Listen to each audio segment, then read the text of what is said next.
자, 수능 특강 2강 바흐틴의 크로노토프와 연극이라는 거야. 인문예술 두 번째 강의죠. 우리가 앞서서 김부식의 삼국사기 편찬 그걸 보면서 우리가 기존에 2학년 때 그냥 봤던 그런 모의고사 수준이 아니라 좀 내용이 깊고 정보량이 많고, 그리고 정보량뿐만이 아니라 그냥 중요한 정보이든 그렇지 않은 정보이든 일단 양이 많다라는 거. 그러니까 정리를 안 하면 못합니다. 실제로 만점 받은 아이들, 1등급 받는 아이들 시험지나 책 보세요. 시커매. 본문만큼 메모되어 있어. 근데 지금 내가 그 정도 연습이 되어 있지 않은 상황에서 눈으로만 푼다? 의미 없는 시간이지. 자동차로 따지자면 공회전하는 거야. 그러니까 손가락이 부러져라 써야 돼요. 손가락이 부러져라. 자, 그런 차원에서 이제 두 번째, 인문예술 두 번째, 바흐틴의 크로노토프와 연극이라는 걸 할 건데, 일단은 그 크로노토프라는 말이 뭔지 읽어보니까 다 설명해 주지 않아? 일단 생소하잖아. 크로노토프, 바흐틴이 사람이야 무슨 뭐야 모르지만 읽고 이해하면 고3 수준에서 이 정도는 다 알지 않나? 라는 것들을 제외하고는 좀 과하게 친절하리 많지 설명을 아주 잘 해주거든요. 요거를 한번 보도록 합시다. 바흐틴이 누구인지, 크로노토프는 무슨 의미인지, 그리고 이것이 연극이라는 예술 장르와 어떻게 접목되는지를 한번 볼 거야. 자, 총 4개 단락이고요. 문제도 길지 않아서 잘 할 수 있을 겁니다. 자, 아까처럼 한번 잘 해보도록 합시다. 첫 번째 단락. 크로노토프라는 것은 뭐냐? 크로노토프라는 것은 어원이 나와 있죠. 그리스어에서 시간을 의미하는 크로노스. 그래서 시계를 크로노스라고도 많이 해. 시계 자체를. 유명 브랜드들도 있죠. 그래서 일단 첫 번째는 크로노토프의 어원을 얘기하는데, 자, 어원을 한번 탐구해 보도록 합시다. 크로노토프라는 것은 그리스어에서 시간을 의미하는, 얘는 시간을 의미하는 크로노스와 그 다음에 공간을 의미하는 토포스가 합쳐진 말이다. 합성어야. 그래서 여기서 크로노스라는 것은 뭘 얘기한다? 시간. 토포스라는 것은 공간을 얘기한다. 말 그대로 시공간을 의미하는, 그냥 시공간이야 얘네들은. 시공간. 이게 첫 번째 문장이네. 두 번째 문장. 그런데 하지만 이 크로노토프는 시간과 공간의 단순한 집합에 그치는 것이 아니다. 다시 말해서 크로노토프는 크로노스와 토포스의 단순한 합성어가 아니라 더 나아가서 시공간이 불러일으키는 특별한 예술적 효과를 의미한다라고 얘기한 거야. 자, 그러면 크로노토프가 어떤 뜻을 가지고 있는지에 대한 어원을 밝혔죠. 이런 것들을 이제 뭐라고 하냐면 어원을 밝혔다라고 그래요. 말의 근원을 밝혔고, 이 의미는 얘네들을 합친 건데 단순히 합친 것이 아니다. 뭐야? 단순한 결합이 아니라, 단순한 시간과 공간의 결합이 아니라 뭐다? 특별한 시공간이 불러일으키는, 얘가 불러일으키는 뭐래요? 특별한 예술적 효과를 의미한다는 거야. 세 번째 문장. 그러면 이 크로노토프라는 개념을 제시한 어디? 러시아. 누구? 바흐틴. 옛날엔 선생님이 어렸을 때는 찐이라고 배운 바흐틴이네. 바흐틴은 시간과 공간은 본질적으로 밀접한 관계를 맺고 있다. 그리고 별개의 요소가 아닌 불가분의 관계다. 우리 아까 김부식의 삼국사기 편찬에서도 불가분 얘기했단 말이야. 불가분한 얘기. 불가분한 관계. 시공간은 불가분한 관계라고 얘기했고요. 그 다음에 문학작품에서는 어떤 얘기가 나와? 시간이 아니라 시간적 지표. 단순한 공간이 아니라 공간적 지표가 융합된다고 했다. 자, 그러면 이걸 얘기하기 위해서 누구를 끌어들였느냐? 누구를 끌어들였어요? 러시아의 문학가 바흐친을 끌어들였어요. 바흐친은 뭐라고 했냐면 시간이라는 것과 공간이라는 것은 얘네들은 서로 뗄래야 뗄 수 없는 불가분의 관계라고 얘기했고요. 그리고 문학작품에서는 시간적 지표라는 게 있어요. 시간적 지표라는 게 있고요. 그 다음에 공간이 아니라 공간적 지표라는 게 있고요. 그리고 얘네들이 어떻게 된다라고 얘기했냐면 얘네들이 서로 융합을 이룬다. 융합된다라고 했다. 이런 내용이에요. 네 번째 문장. 시간은 자, 이 시간이라는 것은 가시화가 돼요. 뭘 통해서? 공간을 통해서 가시화가 되고 이 공간이라는 것은 또 어떻게 되냐면 채워진다는 거야. 채워지는 거예요. 뭘로? 시간의 흐름을 바탕으로. 다섯 번째 문장, 즉이 돼 있죠. A, 즉 B는 같은 말이라는 거야. 그래서 네 번째 문장과 다섯 번째 문장 같은 의미야. 크로노토프에서 이 시간과 공간은 하나의 완전체다. 그래서 얘네들은 하나의 완전체이며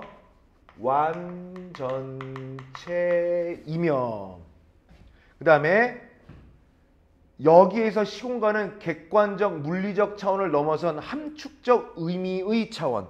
그러니까 강의실이라는 공간, 지금 저녁 밤 9시라는 시간 이렇게 따지는 게 아니라 객관적 물리적 차원을 넘어서 함축적. 그러니까 얘네들은 또 뭐야? 객관적 물리적 차원이 아니라 어떤 거야? 어떤 의미를 가득 포함하고 있는 함축적 차원에서 논의될 필요가 있다. 그러면 얘들아 이거 첫 번째 단락이지. 두 번째 단락은 어떤 게 나올 것 같아? 그래, 논의의 내용이야. 그러면 객관적 물리적 차원을 안 한다는 게 아니라 이것을 넘어서 함축적 의미의 차원으로서의 시간과 공간, 시공간, 즉 크로노토프를 얘기하겠다. 이런 내용이죠. 어렵지 않지? 아까 거 삼국사기는 조금 낯설었지만 점점점 이 낯선 정도는 조금씩 떨어질 거야. 그러니까 꼼꼼하게 한번 또 보도록 합시다. 두 번째 단락을 보죠. 두 번째, 깨끗하게 리셋하고 지우고요. 두 번째, 이 바흐친은 인물이니까 인물도 한 번씩 이렇게 묶어주자. 나중에 시험 볼 때 찾아가기 쉽게. 바흐친은 뭐라고 했느냐? 우리도 여기다 적죠.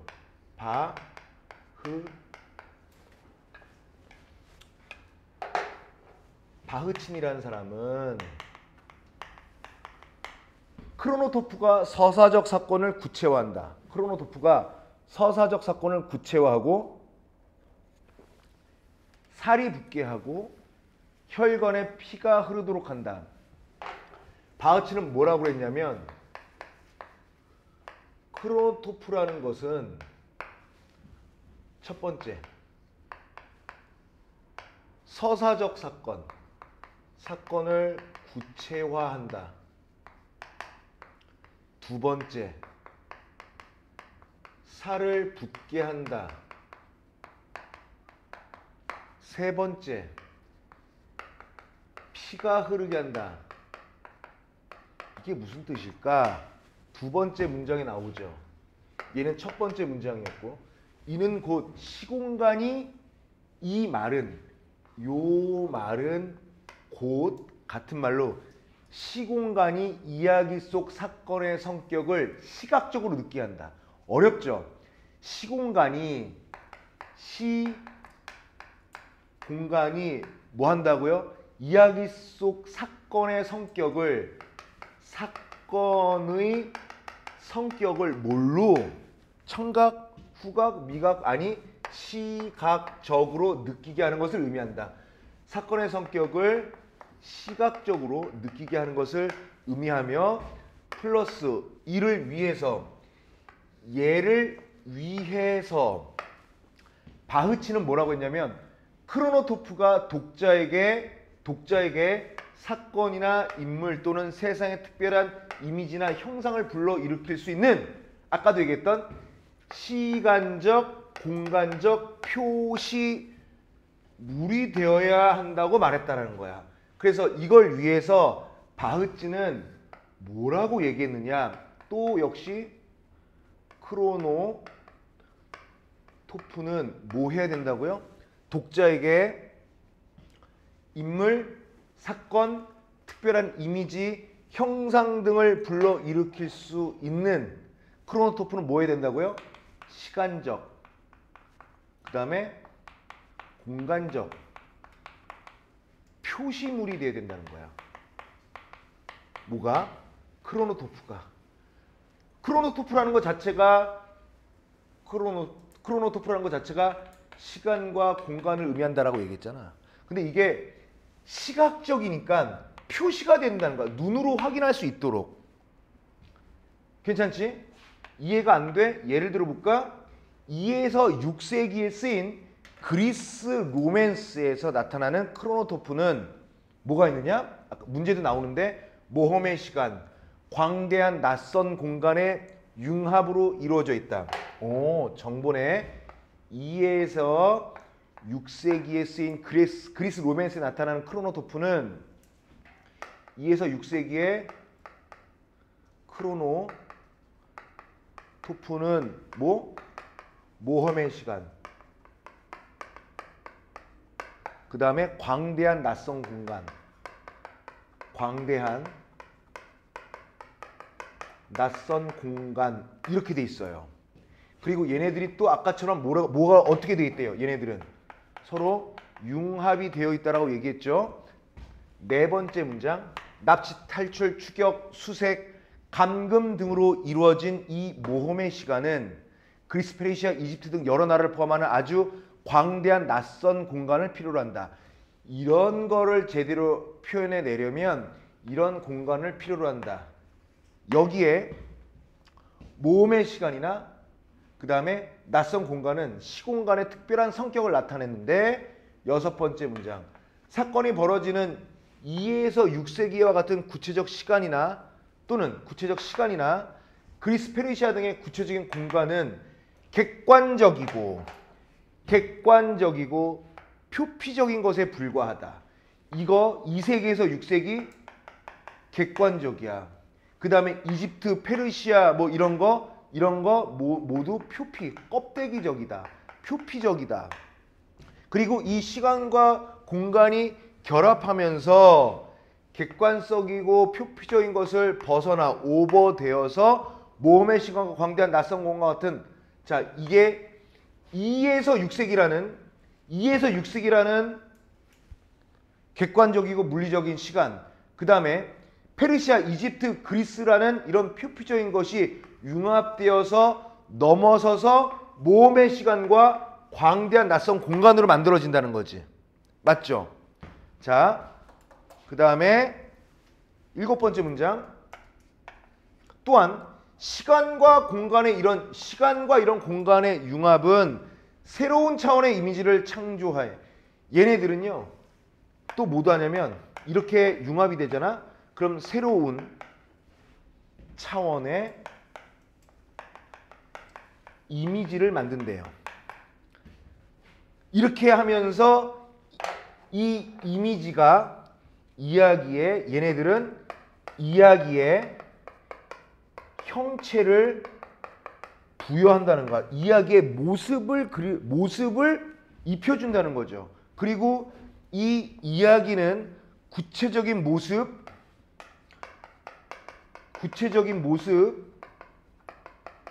플러스 어떤 의미를 가진 채 누구에게 가는 거야? 독자에게 읽힌다, 전달된다라는 거죠. 괜찮아? 비슷하게 했니? 응. 비슷하게 했죠?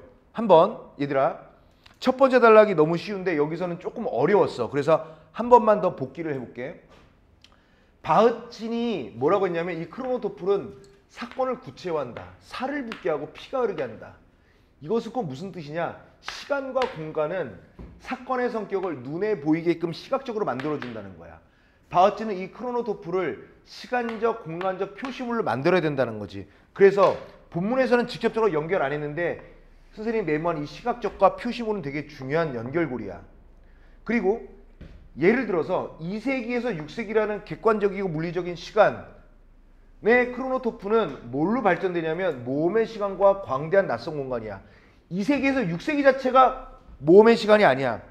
그 다음에 페르시아, 그리스, 이집트와 같은 공간이 그 자체가 광대한 낯선 공간이 아니야. 얘네들이 모험의 시간과 광대한 낯선 공간의 성격을 진리하면 융합이 되어야 되겠지. 이 융합된 것은 새로운 차원의 이미지를 만들어. 그리고 이 이미지는 이야기의 어떤 모습을 구현해줘. 이 모습은 의미와 더불어서 독자에게 이야기로서 전달이 된다는 얘기지. 괜찮아? 진짜 괜찮아? 자, 세 번째 단락을 보죠. 세 번째. 한편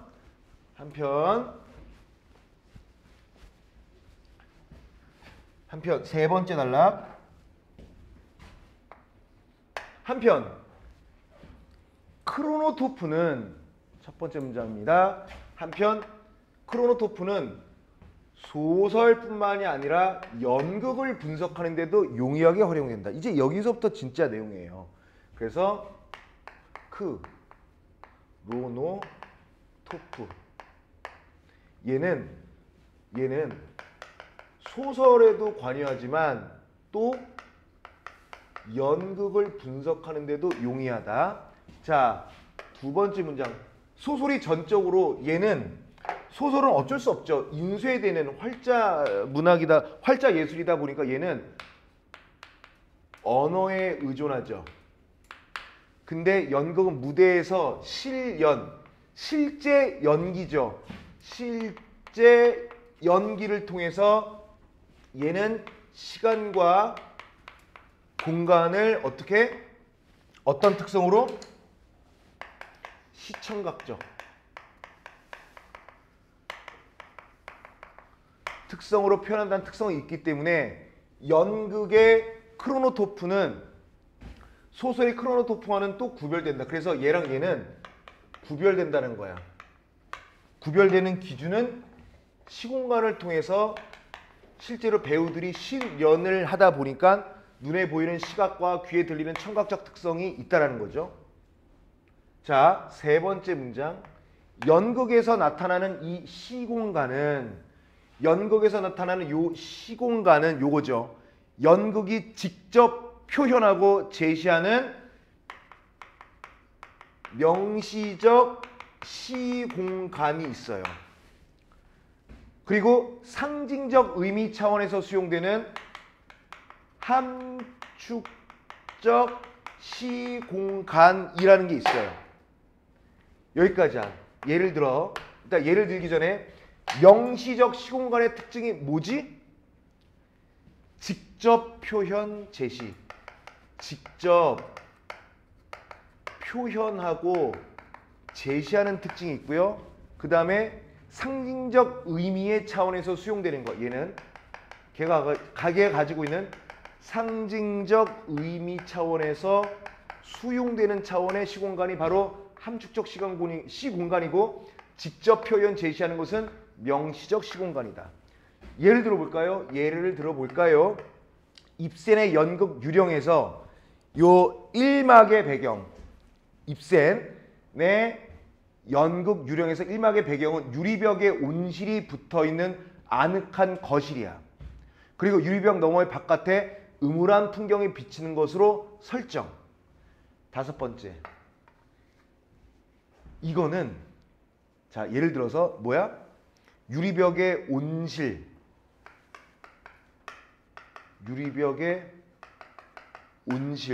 그 다음에 유리벽 너머의 음울한 풍경.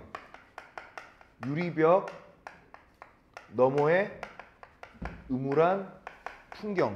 얘는 바로 직접적으로 표현한 것이기 때문에 얘네들은 그냥 뭐라는 거야? 명시적 시공간이다. 그리고 얘는 명시적이며 그 다음에 객관적이다. 여기에서 여섯 번째 문장, 여기에서 중산층의 안정된 삶을 보여주는 거실의 시공간, 거실의 여기서 거실 뭔데? 중산층의 안정된 삶.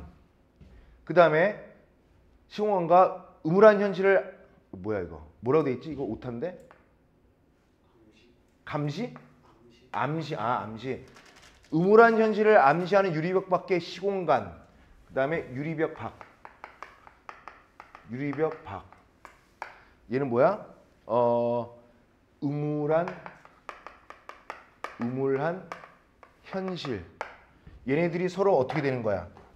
얘와 얘가 충돌을 하죠. 그래서 이 충돌한 걸 통해서 뭘 만들어? 새로운 이미지를 만들어낸대. 일곱 번째, 이렇게 작품에서 명시적으로 제시된 시공간, 이거죠. 이거. 이 시공간은 상징적 차원의 의미를 담고 있는 함축적 시공간을 이렇게, 얘네들은 이렇게 뭐 한다는 거야? 형성한다는 거죠. 어디에서? 연극 무대에서. 여덟 번째, 또한 이러한 시공간 속에서 작품의 등장인물은 우울 그리고 불안한 시공간 속에 갇혀 있다고 느끼며 심리적 시공간을 형성한다. 그러면 이 거실 안에 있는 이 인물은 우울함 속에 갇혀 있다. 인물은 갇혀 있음을 드러냄으로써 심리적 시공간을 설정한다. 이걸 통해서 또 무슨 공간? 심리적 시공간을 형성한다는 거야, 여기서. 그래서 아홉 번째 문장, 여기서 명시적 시공간은 관객이 시청각을 통해 있는 그대로 받아들이는 거야. 그래, 얘네들은 관객들이 있는 그대로 받아들이는 거고요. 그리고 그 자체로는 얘는 크로노토프를 형성하지 않아. 맞죠? 근데 얘네들이 다른 거랑 융합하면서 심리적 시공간이라든가 새로운 이미지를 만들면서 하면서 뭘 만들어낸다는 거야? 크로노토프를 관객에게 환기시켜준다, 이런 내용이에요. 괜찮아? 괜찮죠? 자, 마지막 단락입니다. 마지막 단락. 푼 거 다 맞았어? 이렇게 정리하는 거야. 이렇게. 미리 풀라고 한 것은 선생님이 설명을 좀 빨리 하기 위함이고, 그럼에도 불구하고 선생님이 다시 자세히 분석하는 것은 까먹지 말란 얘기야. 일단 분석 방법을 익히는 거고, 학교 시험이라든가 모의고사 연계, 수능 연계 차원에서 익히라는 거야. 마지막 네 번째, 이 크로노토프는 시간과 공간의 결합에서 어떠한 이미지나 느낌, 상징 등을 창조하는 것을 의미하지만 여러 개의 시공간이 결합하면서 또 크로노토프를 환기하기도 한다는 거야. 자, 봐라. 원래 이 크로노토프라는 게 있어요. 얘는 시간 플러스 공간 결합해서 이 결합을 통해서 뭘 만들어내? 어떠한 이미지, 그 다음에 느낌 또는 상징, 이런 것들을 창조한단 말이야. 이런 것들을 창조하는데 이런 것도 있다는 거죠. 한편의 하지만 여러 개의 시공간이 결합하기도 한다. 그러면 시간이 곱하기 n개, 곱하기 n개를 해서 또 이런 것들을 창조할 수도 있다, 이런 말이죠. 두 번째 문장. 한편의 연극은 당연하죠. 대부분 여러 장면으로 구성되고 각 장면에서 제시되는 여러 개의 시공간은 서로 조화를 이루거나 대립을 하면서 연결되는데 이 또한 작품 전체를 아우르는 이미지를 만들어낸다는 거야. 이미지. 자, 무슨 뜻이냐? 연극에서 연극은 여러 장면으로 구성된다. 이 여러 장면이라는 것은 시간과 공간도 역시 여러 개란 얘기지, 그치? 그러면서 얘네들이 예를 들어서 A라는 장면, B라는 장면 또는 C라는 장면, D라는 장면들이 서로 어떻게 된다는 거야? 조화를 이루기도 하고 아니면 서로 얘네들끼리 대립관계를 이루기도 하면서 연결되는데 이것 또한 새로운 이미지를 창조해낸다 이런 내용이지. 자, 그 다음에 세 번째 문장 또한 시공간끼리의 결합으로 형성되는 이 금방 계속 얘기하고 있는 크로노토프는 관객들의 감상 과정에 영향을 미친다. 그래, 다른 얘기네. 이 크로노토프는 관객들의 감상 과정에 영향을 주기도 한다라는 말인데 연극이 공연되고 있는 중에는 무대 위 허구적 시공간 그 다음에 객석의 실제적 시공간이 공존하고 있단 말이야. 그러니까 이건 또 무슨 얘기냐? 자, 보세요.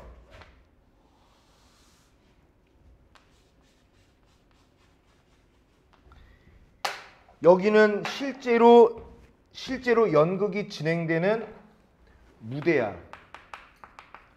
여기는 객석이야. 근데 공연되고 있는 중, 네 번째 문장이지. 공연 중에는 무대 위에 허구, 그 다음에 실제로 관객이 바라보고 있는 객석은 실제. 얘네들이 시공간이 상호작용하기도 한다는 거예요. 여기가. 다섯 번째 문장. 연극의 허구적 시공간이 관객에게 수용되는 과정에서 실제적 시공간에 있는 관객은 실제적 시공간에 있는 이 객석에 있는 관객들은 허구를 보면서 자신들이 가지고 있는 얘네들은 허구를 보면서 연극 무대 위 허구를 보면서 뭘 떠올려? 자기의 기억을 활성화하고 사건을 예상한다는 거야. 그래서 관객들은 허구를 보면서 기억 활성화 메커니즘이 돌아가고 그 다음에 사건을 어떤 일이 벌어질까 사건을 예상하기도 한다는 거야.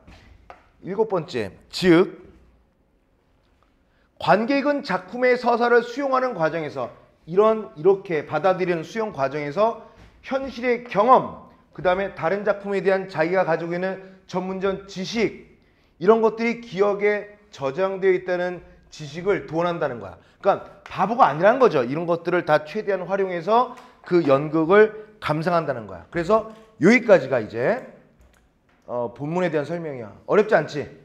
쭉 한번 해봤습니다. 긴 호흡으로.